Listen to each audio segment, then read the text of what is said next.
जय हिंद साथियों। तो मैं जय ओझा लेकर के आया हूं इस साल का सबसे important topic economic survey of India, जहां से सवाल जरूर पूछे जाएंगे। तो कलम और कॉपी लेकर के बैठ जाइए, क्योंकि एक एक पॉइंट आपको नोट करना है। याद रखिएगा, दावे के साथ कह रहा हूं कि सवाल जरूर पूछे जाएंगे। यूं समझ लीजिए कि केवल आधे घंटे का सेशन और एक नंबर पक्का। तो चलिए शुरुआत करते हैं, देखते हैं क्या कहता है हमारा इकोनॉमिक सर्वे 2025-26। सबसे पहले देखेंगे बच्चों की इकोनॉमिक सर्वे होता क्या है। तो आम शब्दों में बात करें या साधारण शब्दों में बात करें, तो इकोनॉमिक सर्वे होता है हमारे पिछले साल का भारत का या किसी भी देश का रिपोर्ट कार्ड। किसका रिपोर्ट कार्ड? हमारी इकोनॉमी का रिपोर्ट कार्ड। यानी कि हमारी इकोनॉमी ने किस सेक्टर में कितना ग्रो किया, किस सेक्टर में कितना ज्यादा बढ़ोतरी मिली, किस सेक्टर में प्रॉफिट हुआ, किस सेक्टर में लॉस हुआ, हमारी इकोनॉमी में हमारे गवर्नमेंट का किस सेक्टर में कितना खर्चा हुआ, कितनी जीडीपी बढ़ी, कितना एम्प्लॉयमेंट बढ़ा, कितना गरीबी कम हुई, कितनी रोजगार दिए गए, सब कुछ पिछले साल में हुआ है। उन सब का लेखा जोखा कहलाता है इकोनॉमिक सर्वे ऑफ इंडिया, जो कि 2025-26 का पेश हो चुका है कल शाम को। अब आप देखोगे कि ये क्यों किया जाता है। ये इसलिए किया जाता है क्योंकि इसी के आधार पे अगले साल का बजट बनाया जा सके। आप सभी को पता है बजट आने वाला है ना। तो अभी 1 फरवरी को बजट आएगा। तो जो बजट है वो किस आधार पे बनाया जाएगा? पिछले साल का जो पूरा लेखा जोखा है। पिछले साल हो सकता है कि हमने किसी सेक्टर में बहुत ज्यादा खर्चा किया हो और आउटपुट नहीं मिला हो, क्योंकि उतनी जरूरत ही नहीं थी खर्चा करने की। तो वहां से कटौती करके उस सेक्टर में हम लोग खर्चा करेंगे जहां पे वाकई में जरूरत है। तो ये पूरा एनालाइज करेंगे तो ही तो अगले साल का प्लान बनाएंगे ना सर। तो यहां पे आप देखोगे कि क्या होता है इकोनॉमिक सर्वे। तो इकोनॉमिक सर्वे एक एनुअल रिपोर्ट होती है जो कि मिनिस्ट्री ऑफ फाइनेंस रिलीज करती है। याद रखना, मिनिस्ट्री ऑफ फाइनेंस रिलीज करती है। लेकिन इसको बनाता कौन है? तो चीफ इकोनॉमिक एडवाइजर बनाता है, चीफ इकोनॉमिक एडवाइजर। जैसे कि अभी ये जो 2025-26 का पेश किया गया है, इसमें V Ananta Nageswaran, V Ananta V Ananta Nageswaran ji है। नागेश्वरन, ठीक है बच्चों, नागेश्वरन है। इन्होंने प्रिपेयर किया है इस साल का ये बजट। याद रखिएगा, क्लियर पॉइंट। और ये हमारे बजट के एक दिन पहले या 2 दिन पहले अनाउंस किया जाता है कि हाँ भैया, इस आधार पे आप अपना बजट बनाओ। लेकिन एक बात और मैं आपको बता दूं, सरकार यहां पे बाध्य नहीं है। सरकार यहां पे लीगली अबाइड नहीं है कि ये मानना ही पड़ेगा। ये इकोनॉमिक सर्वे सिर्फ एक एडवाइस होता है हमारी फाइनेंस मिनिस्ट्री को बजट बनाने के लिए। ये कोई कानूनी तौर पे अप्लाई नहीं होता कि बनाना ही पड़ेगा। ठीक है बच्चों। तो ये एक एनुअल डॉक्यूमेंट होता है जो कि रिव्यू करता है इंडिया के इकोनॉमिक परफॉर्मेंस को, कि भारत ने अभी पिछले साल कितना बढ़िया और कितना गलत परफॉर्म किया है। ये पूरी परफॉर्मेंस को एनालाइज करता है। जहां पे क्या कवर करते हैं हम लोग? ग्रोथ कवर करते हैं, इन्फ्लेशन यानी कि महंगाई कवर करते हैं, जॉब कवर करते हैं, गवर्नमेंट के खर्चे को कवर करते हैं, गवर्नमेंट ने किस किस सेक्टर में कितना कितना खर्चा किया, ये सब कुछ हम लोग यहाँ पे देखते हैं। यहाँ पे एग्रीकल्चर को इवेल्युएट किया जाता है, यहाँ पे इंडस्ट्री को इवेल्युएट किया जाता है, यानी कि नापा जाता है। यहाँ पे सर्विस सेक्टर देखा जाता है, यहाँ पे इंफ्रास्ट्रक्चर यानी कि अवसंरचना देखी जाती है, सड़कें कितनी बनाई गई, रेलवे में कितना खर्चा किया गया, हमारे यहाँ पे किसानों के लिए मार्केट कितने बनाए गए, स्कूल कितना बनाया गया, उद्योग को बढ़ावा देने के लिए कितना खर्चा किया गया, सभी का लेखा जोखा आपको दिखाई देता है। क्लियर बच्चे यहाँ पे? तो इकोनॉमिक सर्वे क्या होता है? एक एनुअल यानी एक साल का पूरा डॉक्यूमेंट होता है, जो आपने खर्चा किया है, जो आपने प्लानिंग की है पिछले एक साल में, आपका आउटपुट, आपका एक्सपेंसेस, आपका इनपुट, सभी का लेखा जोखा दिखाई देता है इकोनॉमिक सर्वे में। ठीक है बच्चों। और यहां आप लोग देखोगे कि इसी इकोनॉमिक सर्वे के आधार पर हमारा फ्यूचर इकोनॉमिक पॉलिसीज डिसाइड होती है। क्लियर बच्चों? चलिए तो आगे देख लेते हैं कि इसके फीचर्स क्या क्या है। यानी फीचर का मतलब है बच्चों कि इसमें क्या क्या चीजें हम लोग लेते हैं, कवर करते हैं। तो देखोगे एक डिटेल एनालिसिस होता है हमारी इकोनॉमी का, जिसकी हेल्प से पॉलिसी मेकर्स, रिसर्चर्स, स्टूडेंट्स अपनी पॉलिसी मेकर्स पॉलिसी बनाते हैं, रिसर्चर्स अपना रिसर्च करते हैं, विद्यार्थी अपने के आगे की स्टडी करते हैं। रिलीज किया जाता है हमारे बजट के पहले, ताकि इसी के आधार पे बजट बनाया जा सके। और ये गवर्नमेंट के स्कीम्स, रिफॉर्म्स सभी को रिव्यू करता है। आप देखोगे कि लॉन्ग टर्म स्ट्रेटजी के लिए बहुत ज्यादा हेल्पफुल होता है। जैसे कि आप सभी को पता, हमने विकसित भारत का एक लक्ष्य रखा है 2047 तक का। तो 2047 तक हमें टारगेट टारगेट वाइज कवर करना ही है, यानी टारगेट को कवर करना ही है। और टारगेट कैसा है? तो विकसित भारत का टारगेट है, यानी कि हमें डेवलप्ड इकोनॉमी बन के उभरना है, याद रखना। जिसके लिए रिव्यू करेंगे तो ही तो हमको पता चलेगा ना बच्चों की बीमारी क्या है हमारे अर्थव्यवस्था में, और बीमारी क्या है पता चला तो ही तो हम लोग उसका इलाज ढूंढेंगे ना। जाहिर सी बात है भाई साहब। चलिए तो हिस्ट्री देख लेते हैं कि पहली बार इकोनॉमिक सर्वे कब किया गया था। तो 1950-51 में जब हमारा बजट बना था तब किया गया था। बट ध्यान रखने वाली बात यह है कि उस वक्त हमारा जो बजट था उसी में इसको इंक्लूड किया गया था, उसी में इसको इंक्लूड किया गया था, याद रखिएगा इंक्लूड किया गया था, अलग से नहीं बनाया गया था। लेकिन 1964 में इसको अलग से बनाया गया। देखिए 50-51 में हम आजादी के ज्यादा साल तो नहीं हुए थे, तो हमारी इकोनॉमी बहुत ज्यादा तो ग्रोथ नहीं की थी, है ना। तो जिसकी वजह से बहुत ज्यादा एक्सपेंडेड फॉर्म में बजट भी नहीं होता था, तो एक साथ हम लोगों ने इसको क्या कर दिया, पेश कर दिया। 1964 में आप देखोगे कि इसको सेपरेट कर दिया गया। हमारी इकोनॉमी बढ़ चुकी है, सेक्टर्स बढ़ चुके हैं, अलग अलग उद्योग आ चुके हैं, हम लोग हरित क्रांति लाने की प्लानिंग कर रहे हैं। तो जाहिर सी बात है, यह क्या होगा, यहां पर एक सेपरेट हम लोग इकोनॉमिक एनालिसिस का कॉन्सेप्ट लेकर के आते हैं, सेपरेट इसको एनालाइज किया जाएगा, सेपरेट इसको पेश किया जाएगा। अब यही जो सेपरेट एनालिसिस है, इसकी हेल्प से पार्लियामेंट या फिर पॉलिसी मेकर्स कानून बनाते हैं, यानी कि आगे की पूरी पूरी रणनीति तय करते हैं। तो 2026 की बात करें तो 2026 में 29 जनवरी यानी कि कल शाम को इसको रिलीज कर दिया गया है, यानी कि इसको पास कर दिया गया है। चलिए अब देख लेते हैं कि क्या क्या इंपॉर्टेंट देखने के लिए मिलेगा आप सभी को बच्चों। तो आप देखोगे जीडीपी ग्रोथ की बात कर लेते हैं, ठीक है। अभी देखिए एक यहाँ पे आपको ग्रोथ दिखाई देगी, है ना, ग्रोथ दिखाई देगी। और ये जो ग्रोथ है ना, ये बहुत बेहतरीन है, यानी कि किसी भी इकोनॉमी के लिए फास्टेस्ट ग्रोथ यहाँ पे दिखाई दे रही है। हम अमेरिका से भी ज्यादा फास्टेस्ट ग्रोथ कर रहे हैं। देखिए फास्टेस्ट ग्रोथ और ग्रोथ में अंतर होता है। फास्टेस्ट का मतलब होता है कि बहुत तेजी से ग्रो कर रहे हैं, और जो टॉप इकोनॉमी पहले से बैठी है वो क्या ही मतलब बहुत ही धीरे धीरे ग्रो करेगी ना। जाहिर सी बात है, अगर मान लो मैंने पीएचडी कर लिया, है ना, तो ऊपर करने के लिए मेरे पास बहुत ही कम चीजें हैं, तो मैं और धीरे धीरे स्टडी करूंगा। लेकिन मैं अगर 10वीं में पढ़ रहा हूं तो पीएचडी तक का रास्ता तय करना, तो फास्ट ग्रो करूंगा ना। वैसे Indian economy fastest growing economy बन चुकी है। क्लियर पॉइंट दो। अब देखोगे कि जीडीपी की ग्रोथ की बात करें तो 22 और 23 में 7.6% का ग्रोथ देखा गया था। उसके बाद 23-24 में 9.2% का ग्रोथ देखा गया था। थोड़ा सा कम देखा गया था 24-25 में 6.5% का ग्रोथ। और याद रखना, ये 6.5% का ग्रोथ कोई कम ग्रोथ नहीं है, ये बहुत बड़ी ग्रोथ मानी जाती है। इनफैक्ट किसी भी जीडीपी में 4-5% का ग्रोथ होता है ना, उसको अच्छा माना जाता है। तो आप यहां पे देखोगे उसके बाद लास्ट ईयर 7.4% का ग्रोथ अपन लोगों ने देखा है। और अभी जो एस्टिमेशन किया गया है कि जिस तरीके से हमारा ट्रेंड चल रहा है, उस तरीके से 6.8 से लेकर के 7.2% के बीच में हमारी ग्रोथ रहने वाली है। जीडीपी की ग्रोथ यानी कि सकल घरेलू उत्पाद का जो आपका ग्रोथ है, विकास है, वो आपका 6.8% से लेकर के 7.2% के बीच में दिखाई देगी। ये सारी की सारी इंफॉर्मेशन आपके सामने है।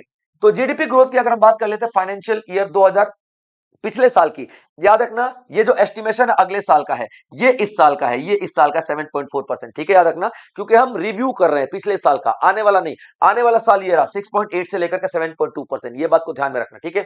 तो हमारा ये 7.4% का इस रिव्यू में पता चला है कि पिछले साल अपन लोगों ने ग्रोथ किया है जीडीपी का। जीवीए ग्रोथ क्या होता है? जीवीए यानी कि ग्रॉस वैल्यू एडिशन, इसका मतलब क्या होता है बताते हैं। ग्रॉस वैल्यू एडिशन इसका मतलब क्या होता है कि आपने प्रोडक्ट में कितना वैल्यू ऐड किया। जैसे मान लीजिए कि मैं चमड़ा खरीद के लाया, लेदर खरीद के लाया 500 रुपए का, जूते बना के मैंने बेच दिए 2000 रुपए का, है ना। तो कितनी वैल्यू ऐड कर ली? 1500 रुपए की वैल्यू ऐड कर ली। मैंने अपने मेहनत मेहनत निकाल के 1500 रुपए ऐड कर लिए। इसको क्या बोलते हैं? Value addition. और ग्रॉस वैल्यू एडिशन पूरे इकोनॉमी में टोटल कर दिया जाए, जगह जगह जहां जहां पे जिन्होंने प्रोडक्शन किया होगा सभी का वैल्यू एडिशन ऐड कर दिया जाए, तो ग्रॉस वैल्यू एडिशन यानी कि एक तरीके से प्रॉफिट कह लो, इनकम कह लो। तो ये 7.3% का ग्रोथ यहां पर दिखाई देगा। और इंडिया अभी तक का फास्टेस्ट ग्रोइंग इकोनॉमी बन के सामने आ रहा है। और इंडिया की इकोनॉमी में 4 सेक्टर बहुत ज्यादा इंपॉर्टेंट दिखाई दे रहे हैं, याद रखना, ठीक है। 4 सेक्टर इंपॉर्टेंट दिखाई देंगे, याद रखेंगे, ठीक है। सबसे पहले आप सर्विसेज की बात करोगे। सर्विसेज यानी कि सेवा क्षेत्र बहुत ज्यादा इंपॉर्टेंट हो जाता है, सेवा क्षेत्र बहुत ज्यादा इंपॉर्टेंट हो जाता है। मैन्युफैक्चरिंग यानी कि उत्पादन ये दूसरा आप लोग देखोगे, ठीक है। तीसरा आप लोग देखोगे इंफ्रास्ट्रक्चर, इंफ्रास्ट्रक्चर का मतलब अवसंरचना, ठीक है, याद रखना, अवसंरचना, अवसंरचना, अवसंरचना, clear point. Digital inclusion, digital inclusion की हम बात कर लेते हैं। डिजिटल इंक्लूजन का मतलब क्या होता है कि ज्यादा से ज्यादा लोग डिजिटल क्षेत्र में जा रहे हैं, मोबाइल ज्यादा इस्तेमाल कर रहे हैं, फोन पे, गूगल पे, सब इस्तेमाल कर रहे हैं। तो आज की डेट में देखिए सबसे ज्यादा इन्हीं का इस्तेमाल हो रहा है। तो आप देखोगे क्या कि जो भारत की ग्रोथ है ना, ये 4 पिलर्स पे डिवाइड की गई है, 4 पिलर्स पे बेस्ड है। सर्विसेज यानी कि सेवा क्षेत्र, उत्पादन क्षेत्र, और इंफ्रास्ट्रक्चर यानी कि अवसंरचना, और डिजिटल इंक्लूजन यानी कि डिजिटल लेवल पे समावेश है कि नहीं है। ठीक है बच्चों, तो ये 4 चीजें आप लोगों को देखनी है, क्योंकि इन्हीं 4 पिलर्स पे आप देखोगे कि पूरी अर्थव्यवस्था टिकी हुई है।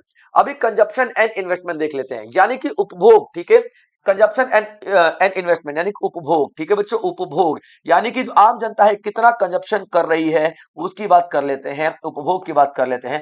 और निवेश यानी कि इन्वेस्टमेंट की बात कर लेते हैं, निवेश यानी कि इन्वेस्टमेंट की हम लोग बात कर लेते हैं। ठीक है बच्चों, याद रखना, इन्वेस्टमेंट की बात कर लेते हैं।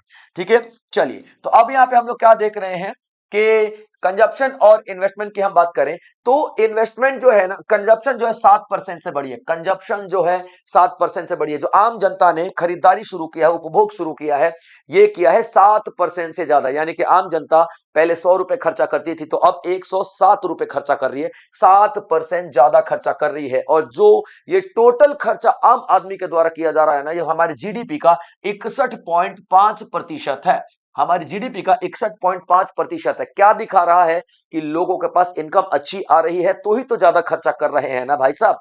तो ये लोगों की इनकम दिखाई दे रही है कि लोग बहुत अच्छा यहां पर एक्सपेंसेस कर पा रहे हैं, खर्चा कर पा रहे हैं, क्योंकि उनकी इनकम बहुत अच्छी हो रही है। और ये हमारी एक बढ़ती हुई इकोनॉमी को दिखा रहा है, यानी कि एक शीशा है बढ़ती हुई इकोनॉमी के लिए। ठीक है बच्चों, आप देखोगे रूरल कंजप्शन, रूरल कंजप्शन यानी कि ग्रामीण क्षेत्र में जो उपभोग हो रहा है, ग्रामीण क्षेत्र में जो उपभोग हो रहा है, ठीक है बच्चों, याद रखना, वो कितना प्रतिशत दिखाई देगा। वो देखिए, ग्रामीण क्षेत्र में प्रतिशत यहाँ पे कैलकुलेट नहीं की गई है, यानी कि इस सर्वे में नहीं दिया गया, मैंने पूरा सर्वे यहाँ पे देखा है। लेकिन हाँ, ये जरूर बताया गया है कि good crop production, good crop production यानी कि जो फसलों का उत्पादन जो है, फसलों का उत्पादन जो है वो बहुत ही बेहतरीन और ग्रोथ हुआ है, काफी ज्यादा विकास हुई है, जिसकी वजह से किसानों की इनकम बढ़ी है। किसानों की इनकम बढ़ेगी तो किसान खरीदारी, परचेजिंग करेंगे, परचेजिंग करेंगे तो डिमांड बढ़ेगी, डिमांड बढ़ेगी तो और इंडस्ट्रीज और उद्योग लगाए जाएंगे, जहां पे लोगों को नौकरियां मिलेंगी। और इसी वजह से तो अभी भारत जो है फास्टेस्ट ग्रोइंग इकोनॉमी के रूप में सामने आ रहा है। ठीक है बच्चों, याद रखिएगा। और आगे देख लेते हैं जीएफसीएफ। जीएफसीएफ का मतलब क्या होता है? Gross fixed capital, gross fixed capital formation. ठीक है, याद रखना, ग्रॉस फिक्स्ड कैपिटल फॉर्मेशन का मतलब क्या होता है? हम लोग जब रोड बनाते हैं, सड़कें बनाते हैं, फिक्स्ड कैपिटल, फिक्स्ड कैपिटल का मतलब क्या होता है? ध्यान से सुनिएगा, फिक्स्ड कैपिटल का मतलब क्या होता है? जब हम लोग सड़कें बनाते हैं, हम लोग रोड बनाते हैं, सड़कें बनाते हैं, ब्रिज बनाते हैं, पुल बनाते हैं, मशीनें बनाते हैं, बिल्डिंग बनाते हैं, इसको फिक्स कैपिटल फॉर्मेशन बोलते हैं। ठीक है, तो ये हम लोगों ने जो एकदम स्थिर जो पूंजी होती है ना, स्थिर जो हमारा एसेट्स हैं, ठीक है, परिसंपत्तियां हैं, उस पर बहुत ज्यादा खर्चा किया है। आप लोग देखोगे तो ये कितने इन्वेस्टमेंट किया है? 7.8% का इन्वेस्टमेंट है, जो हमारे जीडीपी का 30% दिखाई देता है। यानी कि इन्वेस्टमेंट भी देखा जा रहा है, कंजप्शन भी देखा जा रहा है, तो ये दोनों बहुत ज्यादा इंप्रूव होते हुए दिखाई दे रहे हैं। पीएफसीएफ का मतलब होता है बच्चों, याद रखना, पीएफसीएफ का मतलब प्राइवेट, पीएफसीएफ का मतलब होता है, ठीक है, प्राइवेट फिक्स कैपिटल एक्सपेंडिचर। ठीक है बच्चों, याद रख लेना, प्राइवेट कैपिटल एक्सपेंडिचर होता है, क्लियर पॉइंट, याद रखेंगे आप लोग, प्राइवेट कैपिटल एक्सपेंडिचर। ठीक है, तो कैपिटल एक्सपेंडिचर का मतलब क्या होता है कि हमने अपने नॉट कैपिटल, ठीक है, याद रखना, प्राइवेट जो आप कंजप्शन एक्सपेंडिचर, ठीक है बच्चों, प्राइवेट, ठीक है, प्राइवेट यानी कि जो बचा हुआ हमारा जो पॉइंट होता है, ठीक है, बचा हुआ जो पैसा होता है हम लोग एंड एंड मोमेंट पे खर्चा करते हैं, क्लियर पॉइंट। तो ये कंजप्शन के लिए जो पैसा खर्चा किया जाता है, ठीक है, उसे हम लोग बोलते हैं, ठीक है, कंजप्शन एक्सपेंडिचर, क्लियर पॉइंट। यहाँ पे पर्सनल कंजप्शन एक्सपेंडिचर, ठीक है बच्चों, याद रखना ना। तो ये वो पैसा होता है जो कि खर्चा किया जाता है, जो कि 7% से इसकी ग्रोथ आप लोगों को देखने के लिए मिली है। चलिए, फिस्कल डेवलपमेंट की बात कर लेते हैं। फिस्कल शब्द जहां पर भी आएगा तो याद रख लेना, हम यहां पर क्या बात कर रहे हैं? गवर्नमेंट की इनकम की बात करेंगे और एक्सपेंडिचर की बात करेंगे, गवर्नमेंट की इनकम और एक्सपेंडिचर की बात करेंगे। यानी कि गवर्नमेंट की आय क्या है और गवर्नमेंट का व्यय क्या है। ठीक है, याद रखेंगे गवर्नमेंट की आय और व्यय क्या है, इस पे बात करेंगे। तो गवर्नमेंट की आय में इस बार आप देखोगे 9.2% ऑफ जीडीपी है, यानी कि राजस्व प्राप्तियां जो है आपको यहां पे कितनी दिखाई देंगी, प्राप्तियां 9.2% की राजस्व प्राप्तियां दिखाई देंगी, याद रखेगा। और इसके पिछले साल कितनी थी ये, 8.5%। तो राजस्व प्राप्तियां क्या होती हैं, जिसकी वापसी नहीं होती, यानी कि सरकार वापस नहीं करेगी। जैसे सरकार ने टैक्स लगा दिया आपके ऊपर, तो सरकार टैक्स वापस थोड़ी ना करेगी, सरकार टैक्स वापस नहीं करेगी, सीधी सीधी बात है भाई साहब, है ना। तो आप देखोगे यहां पर कि कोई भी सरकार ना टैक्स वापस करती है, ना आपको चालान बना देती है, चार लोग बैठ के बाइक पे जा रहे हो चालान काट दिया, सरकार ने उसका पैसा आपको वापस थोड़ी करेगी, है ना। कहीं ना आपने चार लोग बैठ के जा रहे थे, हमसे गलती होगी जनाब, या फिर हमने उधार लिया, उधार थोड़ी लिया है सरकार ने। तो राजस्व प्राप्तियां होती है जो सरकार को वापस नहीं करना होता है। इनकम टैक्स फाइल करने वालों की बात कर लेते हैं। तो यहां पे आप देखोगे कि बढ़ोतरी हुई है, 6.9 करोड़ से लेकर 9.2 करोड़ तक बढ़ चुकी है, यानी कि 9.2 करोड़ लोग अब टैक्स भर रहे हैं, जो कि पहले 6.9 करोड़ भरते थे। जीएसटी कलेक्शन में भी काफी ज्यादा बढ़ोतरी हुई है, यानी कि 17.4 लाख करोड़, 17.4 लाख करोड़ जीएसटी से पैसा आया है भारत में। गवर्नमेंट का जो डेट है, यानी कि कर्जा है, यह भी बहुत कम हो चुका है, याद रखेगा। कितना, तो 7.1% कम हो चुका है। कब से, 2020 से लेकर 2025 के बीच में। ठीक है, याद रख लेना, 2020 से लेकर 2025 के बीच में 7.1% यहां पर आप देखोगे कि कम हो चुका है। कैपिटल एक्सपेंडिचर की बात कर लेते हैं। कैपिटल एक्सपेंडिचर यानी कि हम लोग रोड पे, बिल्डिंग पे, मशीनों पे खर्चा कर रहे हैं, वो 4% से बढ़ चुका है। यानी कि ये जो इकोनॉमिक सर्वे बता रहा है कि भारत ने बहुत अच्छी तरक्की की है यहां पर, और भारत का जो ग्रोथ रहा है काफी ज्यादा बढ़िया, काबिले तारीफ रहा है। चलिए आगे देख लेते हैं। बैंकिंग और फाइनेंस में हम लोग देख लेते हैं। तो इस साल आप लोग देखोगे कि एनपीए जो है 2.2% रहा है, एनपीए 2.2% रहा है, जो कि पिछले 10 साल में सबसे, पिछले 10 साल में सबसे सबसे कम रहा है। ठीक है, सबसे कम, यानी कि बहुत अच्छी बात है। पहले बहुत एनपीए हो जाता था, 6-6%, 7-7% हो जाता था। एनपीए का मतलब क्या होता है, ठीक है, जो हमारा लोन दिया हुआ है ना, हमने कंपनीज वगैरह को या किसी को लोन दिया हुआ, वो लोन डूब जाए, है ना, वो लोन डूब जाए, उसको हम लोग बोलते हैं एनपीए, डूबा हुआ लोन। ठीक है बच्चों, डूबा हुआ लोन, डूबा हुआ लोन जो होता है ना, वो एनपीए कहलाता है। ठीक है, तो 2.2% का रहा है। नेट एनपीए कितना रहा है, तो 0.5% का रहा है। नेट एनपीए का मतलब ये होता है कि सरकार ने 2.2% का घाटा देखा, लोन डूब गया, लेकिन सरकार ने कुछ पैसे पहले से ही रिजर्व में रखे थे, ताकि इस तरीके के घाटे को पूरा किया जा सके। तो सरकार ने 1.5% पैसा रखा था, और 0.7% जो है आपका 1.7%, ठीक है, 1.7% रखा था पहले से, ताकि कवर किया जा सके। अब बचा कितना, 5%। ठीक है, 0.5% सरकार कवर नहीं कर पा रही है, तो ये आपका नेट एनपीए होगा। ठीक है, उसके बाद देखोगे क्रेडिट ग्रोथ। क्रेडिट ग्रोथ में यानी कि लोग बहुत ज्यादा उधार ले रहे हैं। उधार इंसान लेता है या तो खर्चा करने के लिए, या तो इन्वेस्टमेंट करने के लिए। अगर तो ये इन्वेस्टमेंट कर रहा है, अगर तो लोग इन्वेस्टमेंट करने के लिए खर्चा कर रहे हैं, तो जाहिर सी बात है 4 लोगों को नौकरी भी देंगे, तो जॉब बढ़ेगी। और अगर ये कंजप्शन करने के लिए, जैसे कि ईएमआई पे इन्होंने कार ले ली, वॉशिंग मशीन ले लिया, बाइक ले लिया, अगर तो इन्होंने कंजप्शन करने के लिए लिया है लोन, तो जाहिर सी बात है सामान खरीदेंगे, सामान खरीदेंगे तो डिमांड बढ़ेगी, डिमांड बढ़ेगी तो कंपनियों को और मजदूरों की जरूरत पड़ेगी प्रोडक्शन करने के लिए। यानी ओवरऑल ये एक अच्छी बात है, और बहुत ज्यादा ग्रोथ दिखाई दे रही है, 14.5% बहुत बड़ी ग्रोथ होती है भाई साहब।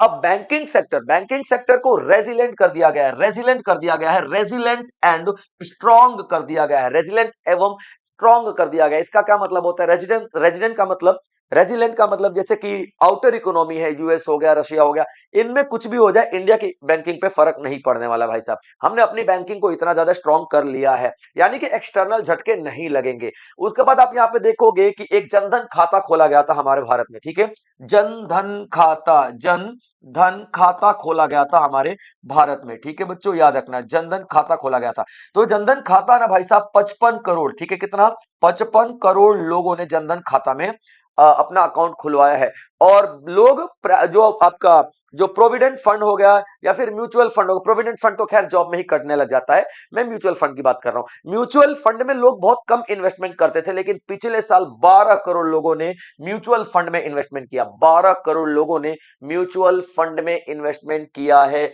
ये सब आपके लिए बेहद जरूरी है, एक एक पॉइंट बनाते चले, बार बार बता रहा हूं, डेफिनेटली सवाल पूछे जाएंगे। एक्सटर्नल सेक्टर की बात कर लेते हैं, यानी कि जो हमारा डॉलर का रेट बढ़ रहा है, घट रहा है, पाउंड का रेट बढ़ रहा है, घट रहा है, एक्सटर्नल इकोनॉमी यानी कि जो विदेशी अर्थव्यवस्थाएं हैं उनका क्या असर हमारे भारत पे पड़ रहा है। अभी देखिए एक्सपोर्ट की बात करें, भाई साहब रिकॉर्ड तोड़ दिया है इस बार एक्सपोर्ट का। कितना? 825.3 बिलियन बिलियन हाईएस्ट रहा है अभी तक का, ये बात आप लोग को याद रखना है, ठीक है। सर्विस एक्सपोर्ट की बात कर लेते हैं तो 387.6 बिलियन याद रखना। सर्विस एक्सपोर्ट का मतलब हमारे डॉक्टर्स ने वहां पे जाके इलाज किया, हमारे आईटी सेक्टर्स ने वहां पे इलाज किया, या फिर वहां के लोग जो हैं, ठीक है, यहां पर आकर के हमारी सर्विसेज ले रहे हैं तो उससे पैसा आता है, तो हमने सर्विसेज का एक्सपोर्ट किया 387.6 बिलियन। उसके बाद आप देखोगे रेमिटेंस। रेमिटेंस क्या होता है? रेमिटेंस हमारे जो भाई बंधु रह रहे हैं विदेशों में, एनआरआई जो हैं वो पैसा भेजते हैं, वो पैसा हमारे भारत में भेजते हैं, वो पैसा भारत में भेजते हैं, उसे हम लोग क्या रेमिटेंस कहते हैं। इन्फ्लेशन की बात कर लेते हैं, यानी कि महंगाई की बात कर लेते हैं। इन्फ्लेशन सीपीआई में आप लोग देखोगे, यानी कि कंज्यूमर प्राइस इंडेक्स में आप लोग देखोगे बच्चों, कंज्यूमर प्राइस इंडेक्स की हम लोग बात कर लेते हैं बच्चों, ठीक है, यानी कि उपभोक्ता उपभोक्ता कीमत सूचकांक, उपभोक्ता कीमत सूचकांक, ठीक है बच्चों, कीमत सूचकांक। अगर हम इसकी बात कर लेते हैं तो देखेंगे कि 1.7% का इन्फ्लेशन रहा है। देखिए वो बात अलग है कि हमारी जो monetary policy committee of India कहती है, यानी कि मॉनेटरी पॉलिसी कमेटी जो कि आरबीआई के अंडर में आती है, वो कहती है कि जो महंगाई है ना हमारी 2% से लेकर के 6% के बीच में रहनी चाहिए, ये एक आइडियल सिचुएशन है। तो आप देखोगे यहाँ पे 1.7% की महंगाई बढ़ी है, कि हाँ 2% से थोड़ी सी कम है, बट ये दिखाती है कि हमारे यहाँ पे जो कीमतें बहुत स्थिर रही हैं, कीमतें बहुत स्टेबल रही हैं, यानी कि स्टेबल फूड रहा है, फ्यूल का प्राइस भी बहुत ज्यादा नहीं बढ़ा है। उसके बाद आप यहां पे देखोगे कि हाउस होल्ड की परचेजिंग, यानी जो आम जनता है उसकी खरीदने की कैपेबिलिटी, उसकी क्रय शक्ति बहुत ज्यादा इंप्रूव हुई है। अब क्रय शक्ति इंप्रूव हुई है, इसकी वजह से क्या? इसकी वजह से खर्चा बहुत ज्यादा करेंगे, खर्चा बहुत ज्यादा करेंगे तो उत्पादन बहुत ज्यादा होगा, उत्पादन बहुत ज्यादा करेंगे तो जाहिर सी बात है इंडस्ट्रीज को, उद्योग को बहुत ज्यादा बढ़ावा मिलेगा। एग्रीकल्चर की बात कर लेते हैं, जो कि हमारे देश की, हमारी अर्थव्यवस्था की रीढ़ की हड्डी है। तो एग्रीकल्चर में देखेंगे बच्चों, फूड ग्रेन्स प्रोडक्शन, यानी कि जो उत्पादन किया गया है वो 3,577.3 लाख मैट्रिक टन का उत्पादन किया गया है। उसके बाद आप देखोगे कितना एक्स्ट्रा हुआ है, तो 254.3 लाख मैट्रिक टन एक्स्ट्रा उत्पादन हुआ है। हमारे देश के किसानों ने इतना ज्यादा उत्पादन किया है। हॉर्टिकल्चर यानी कि बागबानी, हॉर्टिकल्चर यानी कि बागबानी की अगर हम लोग बात कर लेते हैं बच्चों, तो आप देखोगे 362.08 मिलियन टन का उत्पादन देखा गया। ये बहुत बड़ा एक आंकड़ा हम लोग पार कर रहे हैं। फिश प्रोडक्शन की बात कर लेते हैं, यानी कि मछलियों के उत्पादन की बात कर लेते हैं, तो पिछले 10 सालों में 2014 से लेकर 2024 के बीच में 140% की बढ़ोतरी हुई है। एक योजना आप लोगों ने सुनी होगी, पीएम किसान योजना, जिसमें 4.09 लाख करोड़ रुपए किसानों को दिए गए हैं हमारी सरकार के द्वारा, ताकि किसान अच्छी बीज खरीद सकें, अच्छी सिंचाई के साधन ला सकें और उत्पाद यानी कि पैदावार बढ़ा सकें। उसके बाद आप देखोगे एक प्लेटफॉर्म है, online platform, national agriculture market, electronic, e मतलब इलेक्ट्रॉनिक, नेशनल एग्रीकल्चर मार्केट, ठीक है बच्चों, ENAM का मतलब नेशनल इलेक्ट्रॉनिक मार्केट। यहां पर किसान जाके अपनी फसलों को बेच सकते हैं, एक ऑनलाइन प्लेटफॉर्म है। अभी देखिए लोकल लेवल पे किसान क्या करते हैं, लोकल लेवल पे अपनी मंडी में ही बेच पाते हैं, लेकिन अगर हम बात कर लेते हैं electronic NAM, national agriculture mission की हम बात करते हैं, तो एग्रीकल्चर मार्केट की बात करते हैं, तो यहां पे पूरा इंडिया का बाजार जुड़ा हुआ है, पूरी इंडिया की मंडी जुड़ी हुई है, जहां पर भी बेहतर कीमत मिलेगी हमारा किसान वहां पर अपनी फसल को बेच सकता है। उसके बाद सर्विस सेक्टर की बात कर लेते हैं। हमारे जीडीपी में सबसे बड़ा ग्रोथ सर्विस सेक्टर का ही आप लोगों को दिखाई देगा, और कितना? 53.6% ऑफ जीडीपी हमारे देश में कंट्रीब्यूट कौन करता है? सर्विस सेक्टर, यानी कि सेवा क्षेत्र। ठीक है बच्चों, सेवा क्षेत्र। उसमें थोड़ी देर पहले मैंने आप लोगों को जीवीए क्या होता है, जीवीए ग्रॉस वैल्यू एडिशन, जो प्रॉफिट वाला एग्जांपल दिया था ना मैंने, लेदर से मैंने जूता बना के बेच दिया था, 1,000-1,200 रुपए का प्रॉफिट हुआ था, वही जीवीए है आपका। तो 56.4% की बात करें इसमें, जो हमारे जीडीपी में जीवीए में 56.7% का सर्विस सेक्टर का ग्रोथ हुआ है। अब हम सर्विस सेक्टर की बात करें तो जिसमें आईटी सेक्टर आ जाता है, डिजिटल सर्विस आ जाता है, बैंकिंग सेक्टर, बिजनेस सर्विसेज, ये सब आ जाती है। भारत की बात करें तो Bharat 7th largest service exporter है, यानी कि पूरी दुनिया में हम सबसे ज्यादा 7वें नंबर पे सर्विस एक्सपोर्ट करने में आते हैं। एफडीआई फॉरेन डायरेक्ट इनफ्लो की बात कर लेते हैं, तो जितना भी इनफ्लो होता है ना, यानी कि 100% में से 80% जो एफडीआई है वो सर्विस सेक्टर से आता है, याद रख लीजिएगा। यानी कि $1,000 $1,000 अगर इनफ्लो होता है, एफडीआई आता है, तो जाहिर सी बात है $800 जो है, कितना, $800 जो है भाई साहब, वो किससे आता है? सर्विस सेक्टर से, यानी कि सेवा क्षेत्र से आता है। ये सारे के सारे आंकड़े आप लोगों को नोट करते हुए चलना है। इंडस्ट्री और मैन्युफैक्चरिंग, यानी कि उद्योग और उत्पादन की अगर हम बात करते हैं, तो इंडस्ट्री में आप देखोगे ग्रॉस वैल्यू एडिशन 7% तक बढ़ा है, और हाफ ऑफ फाइनेंशियल ईयर 2025-26, यानी कि अप्रैल मई जून जुलाई अगस्त सितंबर, अप्रैल से लेकर के सितंबर तक, यानी कि ये 6 महीने, फर्स्ट हाफ, एच का मतलब हाफ, यानी फर्स्ट हाफ में 7% की ग्रोथ देखी गई है। प्रॉफिट के मामले में, यानी कि उद्योग में ग्रॉस वैल्यू एडिशन, मैंने बताया था ना कि रॉ मटेरियल खरीदा, उससे हमने प्रोडक्शन किया, 500 का खरीदा रॉ मटेरियल, 1500 का सामान बना के बेच दिया, 20 में 1,000 रुपए हमारा वैल्यू एडिशन हो गया। तो पूरे भारत का वैल्यू एडिशन को जोड़ देंगे तो ग्रॉस वैल्यू एडिशन आ जाता है। मैन्युफैक्चरिंग वैल्यू एडिशन की बात कर लेते हैं। Q1 यानी कि अप्रैल मई जून 3 महीने में 7.72% रहा। Q2 में अप्रैल मई जून के बाद जुलाई अगस्त सितंबर 3 महीने देखें तो 9.13% का रहा। पीएलआई स्कीम क्या होता है? प्रोडक्शन, पीएलआई का मतलब क्या होता है? Production linked. ठीक है बच्चों, प्रोडक्शन लिंक्ड स्कीम को हम लोग बोलते हैं पीएलआई। ठीक है, अब इसका मतलब क्या होता है पीएलआई का?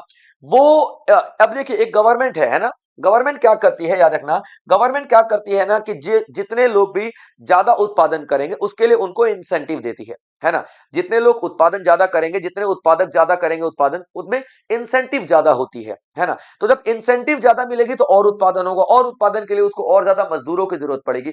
जब ज्यादा मजदूरों की जरूरत पड़ेगी तब कहीं जाके बहुत सारे जॉब क्रिएट होंगी। तो यहाँ पे पीएलआई स्कीम पर सरकार ने 2 लाख करोड़ रुपए खर्चा किया है, जिससे 12.6 लाख जॉब्स, नौकरियां क्रिएट हुई हैं। अभी सेमीकंडक्टर हमारे मोबाइल फोन, हमारे लैपटॉप, हमारे जो हमारा एलईडी बोर्ड है, हर जगह सेमीकंडक्टर का इस्तेमाल होता है, जो कि हम ताइवान से इंपोर्ट करते हैं, ताइवान से आयात करते हैं। ताइवान इस वक्त सेमीकंडक्टर सबसे ज्यादा बनाता है, largest producer of the world है ताइवान सेमीकंडक्टर के क्षेत्र में।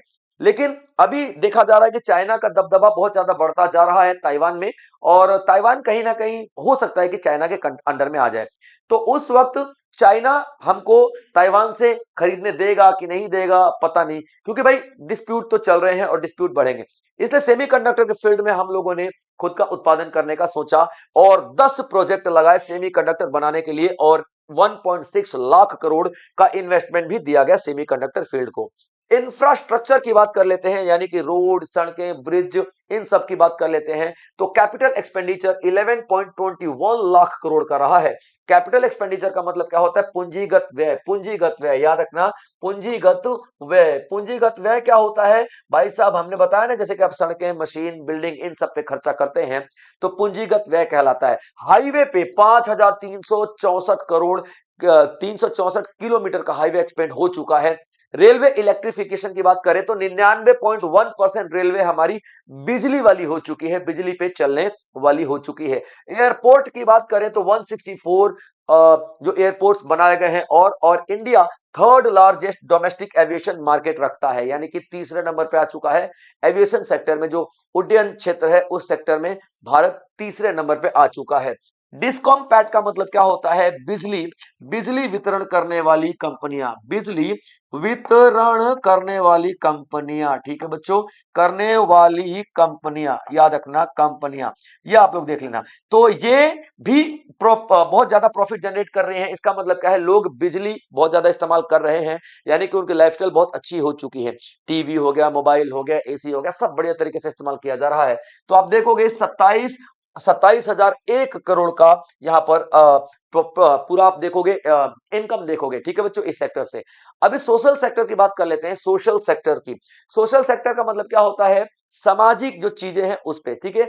सामाजिक क्षेत्र की बात कर लेते हैं, सामाजिक क्षेत्र, सामाजिक क्षेत्र में एक एक चीजों पे हम लोग बात करेंगे, ठीक है, याद रखना सामाजिक क्षेत्र, ठीक है बच्चों, सामाजिक क्षेत्र की हम लोग बात करेंगे। तो सामाजिक क्षेत्र में आप देखोगे school, gross enrolment ratio, gross enrolment ratio क्या होता है? ग्रॉस एनरोलमेंट रेशो क्या होता है? ध्यान से सुनना, यानी कि कितने बच्चे स्कूल में जा रहे हैं। तो 90% प्राइमरी और अपर प्राइमरी के जो बच्चे स्कूल में एडमिशन लिए हैं इस बार, पिछले साल। इंस्टीट्यूशंस की बात कर लेते हैं तो 23 आईआईटीज, 21 आईआईएम्स और 20 एम्स हैं अभी भारत में प्रॉपर, और आगे की प्लानिंग चल रही है। हेल्थ सेक्टर की बात कर लेते हैं तो बहुत ज्यादा चाइल्ड मोर्टेलिटी रेट, यानी कि बच्चे जो पैदा होते ही 1 साल के अंदर मर जाते थे, उनकी मृत्यु हो जाती थी, उसकी जो दर है उसमें बहुत गिरावट, कमी नजर आई। और जो माताएं हैं जो प्रसव के दौरान मृत्यु हो जाती थी, उसमें भी बहुत कमी देखने के लिए मिली है। एम्प्लॉयमेंट की बात कर लेते हैं तो 56.2 करोड़ एम्प्लॉयमेंट जनरेट हुई है financial year, quarter financial year, तो फाइनेंशियल ईयर जो 2025-26 का था, यानी अप्रैल मई जून जुलाई अगस्त सितंबर। देखिए बच्चों, मैं आंकड़ा आपको पढ़ा रहा हूं जो आपसे पूछा जाएगा। आप सवाल ये मत पूछो कि सर 56 करोड़ एम्प्लॉयमेंट है, बाप रे बाप, फिर नौकरी करने वाले जाएंगे कहां? देख के मुझे भी हैरानी तो होती है कि 56.2 करोड़, ठीक है, लोग नौकरी कर रहे हैं, तो बाकी सारे बेरोजगार कौन है? लेकिन जो भी हो, सरकार का आंकड़ा ही आपको पढ़ना है, सरकार जो आंकड़ा देगी वही से सवाल बनेगा, याद रखिएगा। ई श्रम, ई श्रम एक पोर्टल है जहां पे अनऑर्गेनाइज्ड लेबर, यानी कि जो असंगठित क्षेत्र के मजदूर हैं वो काम पाते हैं। ये ऐसा ऑनलाइन प्लेटफॉर्म है। तो यहाँ पे आप देखोगे 31 करोड़ अनऑर्गेनाइज्ड वर्कर्स जो हैं, उन्होंने यहाँ पे नौकरियां पाई, जिसमें से 54% महिलाएं देखी गई हैं। तो यहाँ पे आप एक समावेशी विकास का पॉइंट भी रख सकते हो, देख सकते हो। पॉवर्टी और रूरल डेवलपमेंट, यानी कि गरीबी और ग्रामीण विकास, गरीबी और ग्रामीण विकास, ठीक है बच्चों, ग्रामीण विकास की हम बात करते हैं, गरीबी और ग्रामीण विकास, ठीक है बच्चों। अभी देखिए multi dimensional poverty index, multi dimensional poverty index का मतलब क्या होता है? बहुआयामी गरीबी, बहुआयामी गरीबी, ठीक है बच्चों, गरीबी। इसमें आप लोग देखो कि बहुत ज्यादा गिरावट आई है, क्योंकि 55.3% हुआ करता था 2005-6 में, वो घट के हो चुकी है 11.28% 2022-23 में, ठीक है बच्चों। सोशल सर्विस की बात कर लेते हैं तो सरकार ने कितना खर्चा किया है? सामाजिक खर्चे, समाज के ऊपर, सोशल सिक्योरिटी के ऊपर, तो 7.9% ऑफ जीडीपी खर्चा किया गया है। और एक स्कीम, स्वामित्व स्कीम लॉन्च किया है सरकार ने, जो कि किसानों को क्या देगा? उनकी प्रॉपर्टी का आइडेंटिटी कार्ड देगा, उनकी प्रॉपर्टी का पहचान पत्र देगा, एक आई कार्ड मिल जाएगा कि सर ये आपकी जमीन है, ये आपका खाते का नंबर है और इनके नाम पे जमीन है, इस तरीके से, मतलब ये पूरा आपको जमीन के बारे में ब्यौरा मिल जाएगा। और इसकी जो मैपिंग की जा रही है वो ड्रोन के जरिए की जा रही है और जीपीएस वगैरह के जरिए। तो एक बेहतरीन यहां पर ये भी आपको सिस्टम देखने के लिए मिल रहा है। स्ट्रेटेजिक विजन, आगे हम लोग क्या करने वाले हैं इसके बारे में बात कर लेते हैं, जो कि पिछला साल जो गया है उसके आधार पर आगे का हम क्या क्या करने वाले हैं। तो हम डिसिप्लिन्ड स्वदेशी अपनाने वाले हैं। पहले तो स्वदेशी देख लीजिए। स्वदेशी का मतलब क्या होता है? आत्मनिर्भर भारत के दौरान, आत्मनिर्भर भारत के दौरान हम अपने देश में जो भी चीजें बनाए, ठीक है, उत्पादन जो है अपने देश में हम लोग कर रहे हैं, ठीक है, याद रखना। और उसको हम लोग क्या बोलते हैं? आत्मनिर्भर भारत के दौरान जो भी चीजें बनाए उसको हम स्वदेशी कहते हैं। जैसे कि हम लोग प्रचंड हेलीकॉप्टर बनाए थे ना, ये स्वदेशी हुआ करता था, ठीक है, स्वदेशी हुआ करता है। तो इसी तरीके स्वदेशी तो है, लेकिन डिसिप्लिन स्वदेशी, यानी कि कम खर्चे में हम लोग बनाने का आगे टारगेट लेकर रख रहे हैं। रिड्यूस्ड इनपुट, अगर खर्चा कम होगा तो हमारी जो मैन्युफैक्चरिंग यानी उत्पादन होगा, मजबूत हो जाएगी, स्ट्रेंथ हो जाएगी काफी ज्यादा। उसके बाद आप देखोगे कि इंडिया को ग्लोबल वॉल्यूम ग्लोबल वैल्यू की चेन से जोड़ा जा रहा है। इंडिया धीरे धीरे ग्लोबल लेवल पर या ग्लोबल चेन के अंदर आता हुआ दिखाई दे रहा है, क्योंकि भारत का जो धाक बहुत ज्यादा बढ़ रहा है। हमारा इन सबके पीछे मेन मकसद क्या है? मेक इन इंडिया, यानी कि आत्मनिर्भर भारत, और भारत में ही ज्यादा सामान बनाया जाए और इंपोर्ट ना किया जाए। इकोनॉमिक सर्वे, यूनियन बजट, दोनों दो अलग अलग दस्तावेज हैं। इन दोनों के बारे में थोड़ा सा हम लोग डिफरेंस देख लेते हैं, ताकि आप लोगों का पूरा जो व्यू है वो क्लियर हो जाए। सबसे पहले देखेंगे कि नेचर क्या है इनका। तो जो आप सर्वे का नेचर देखोगे ना, ये एनालिटिकल रिव्यू देता है, मतलब कि भैया अपन लोगों ने पिछले साल में क्या क्या किया है, क्या क्या नहीं किया है, इस बारे में हम लोग देखेंगे। ठीक है, तो ये सिर्फ एक रिव्यू देता है, और ये इस रिव्यू के आधार पे फाइनेंशियल स्टेटमेंट बनाता है। यानी कि फाइनेंशियल स्टेटमेंट का मतलब क्या होता है?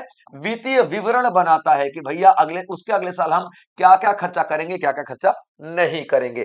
पर्पस की बात कर लेते हैं। ठीक है, तो ये सिर्फ एक सजेशन देता है आने वाली पॉलिसीज के लिए कि भैया ये कमियां देखी, ये अच्छी बातें देखी, उसके आधार पे आप पॉलिसीज बनाओ। और बजट उसके आधार पे टैक्स वैक्स अलोकेशन, मतलब पैसा वैसा डिस्ट्रीब्यूट कर देता है।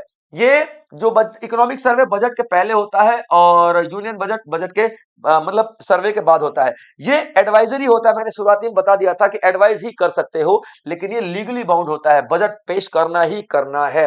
फोकस की बात कर लेते हैं, तो ये इकोनॉमिक ट्रेंड को देखता है, और ये फिस्कल मैनेजमेंट को देखता है कि भैया सरकार के पास इनकम कितनी आएगी और खर्चा कितना करना है। ये यूनियन बजट का टारगेट होता है। बनाता कौन है? तो prepared by chief economic adviser, जो मैंने थोड़ी देर पहले आपको बताया था, वी अनंता नागेश्वरन जी हैं अभी चीफ इकोनॉमिक एडवाइजर, और ये आपके फाइनेंस मिनिस्टर बनाती हैं यूनियन बजट। तो दोस्तों ये पूरा डिटेल था, और मैंने आपको शुरुआत में ही कह दिया था कि सवाल जरूर बनेगा, तो आप लोग एक एक नोट्स जरूर बनाते चले। आई होप आप लोगों ने नोट्स बनाए होंगे, और इसी तरीके के बेहतरीन लेक्चर्स मैं आप लोगों के लिए लेकर के आता रहूंगा। और बजट भी आने वाला है, याद रखना, डिटेल्ड एनालिसिस बजट की भी मैं करूंगा। तो चलिए, आज के लिए इतना ही, मिलेंगे अगले किसी और इंपॉर्टेंट लेक्चर में। तब तक आप लोग अपना ध्यान रखेंगे बच्चों।